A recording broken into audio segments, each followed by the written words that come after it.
వారి స్ఫూర్తితోని education and ఇరిగేషనే Telangana రాష్ట్రాన్ని ప్రపంచ చిత్రపటం మీద ఉన్నత స్థానంలో నిలబెడుతుందని ఈనాడు మా ప్రభుత్వం సంపూర్ణంగా విశ్వసిస్తుంది.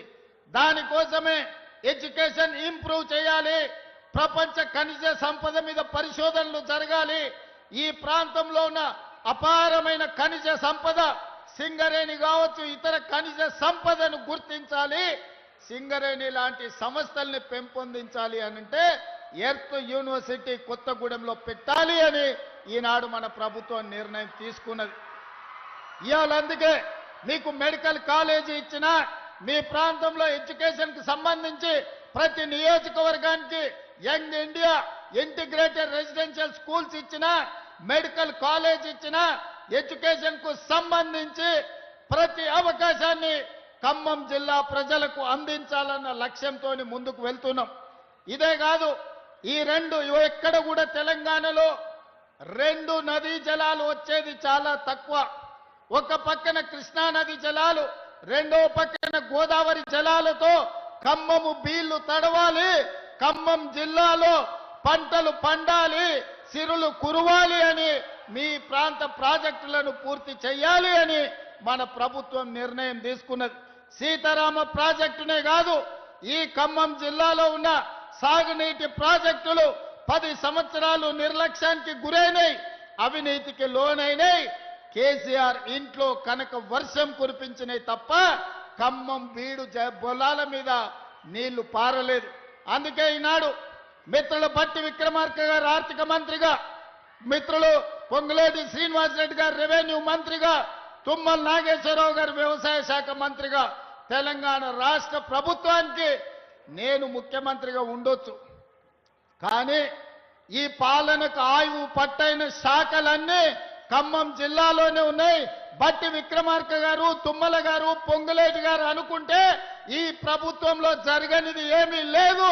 ఖమ్మకు జిల్లాకు ఏమి కావాలనో మీరు అడిగిందే తడువుగా మీ నిధులు అనుమతులు మంజూరు చేసే బాధ్యత నాది. అందుకే మిత్రులారా, వాస్తవంగా తొందరగా రావాలి, మీతో మాటలు పంచుకోవాలనుకున్నా, కానీ హెలికాప్టర్ సమస్య అందుకే ఆలస్యమైంది. కానీ ప్రజలకు రేషన్ కార్డు ఇచ్చినా, ప్రజలకు సన్న బియ్యం ఇచ్చినా, ప్రజలకు ఇందిరమ్మ ఇండ్లు ఇచ్చినా, మా ఆడబిడ్డలకు ఇందిరమ్మ చీరలు ఇచ్చినా, ఏ ప్రోగ్రాం అయినా ఖమ్మం జిల్లా నుంచే ప్రారంభించుకున్నాం. ఖమ్మం జిల్లా మంత్రులే నాయకత్వం వహిస్తున్నారు. ఈరోజు వ్యవసాయానికి, ఈరోజు ఇందిరమ్మ ఇండ్లకు, ఇందిరమ్మ చీరలకు నిధులు, రేషన్ కార్డులు, సన్న బియ్యం అన్ని కార్యక్రమాలను కూడా ఈ ప్రాంతం నుంచే ప్రారంభించుకున్నాం. భద్రాద్రి రాముల వారి సాక్షిగా ఖమ్మం జిల్లాను అన్ని జిల్లాలతో పాటు అభివృద్ధి పదం వైపు నడిపించే బాధ్యత నాది, నా మంత్రివర్గ సహచరులది.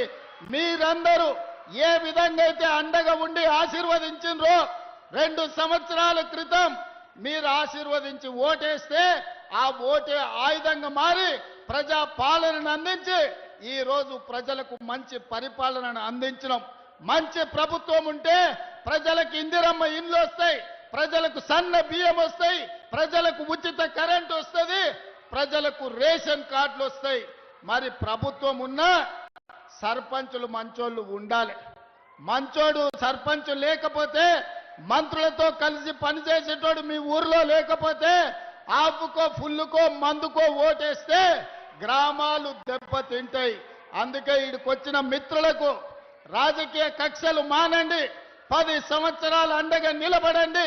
తెలంగాణ రాష్ట్రాన్ని దేశంలోనే నెంబర్ 1 స్థానంలో నిలబెడదాం.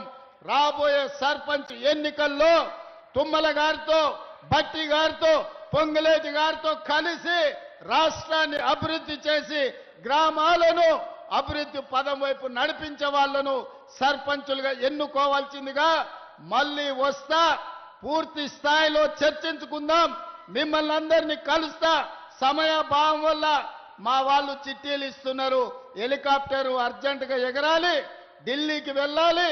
ఢిల్లీలో రాహుల్ గాంధీ, మల్లికార్జున్ ఖర్గే, ప్రధానమంత్రి నరేంద్ర మోడీ గారిని తెలంగాణ విజయోత్సవాల గురించి తెలంగాణ సంబరాలు 8, 9 తారీఖు నాడు తెలంగాణ రైజింగ్ గ్లోబల్ సమ్మిట్ గురించి ఆహ్వాన పత్రికలు ఇచ్చి రాష్ట్రానికి సంబంధించిన అనుమతులు అడగడానికి ఢిల్లీ ప్రయాణం చేస్తున్నాం. కాబట్టి మిత్రులారా, మన్నించి సెలవు ఇవ్వాల్సిందిగా మళ్ళొక్కసారి మీ దగ్గరికి వస్తా.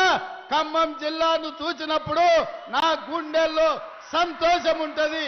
ఎన్నిసార్లు వచ్చినా అదే ఉత్సాహంతోని, అదే ఊపుతోని మీరు అండగా నిలబడుతున్నారు. మీ ఉత్సాహాన్ని ఊపిరిగా తీసుకొని తెలంగాణ రాష్ట్రాన్ని అగ్రభాగాన నిలబెడతా అని తెలియజేస్తూ మీ అందరి దగ్గర సెలవు తీసుకుంటున్నా.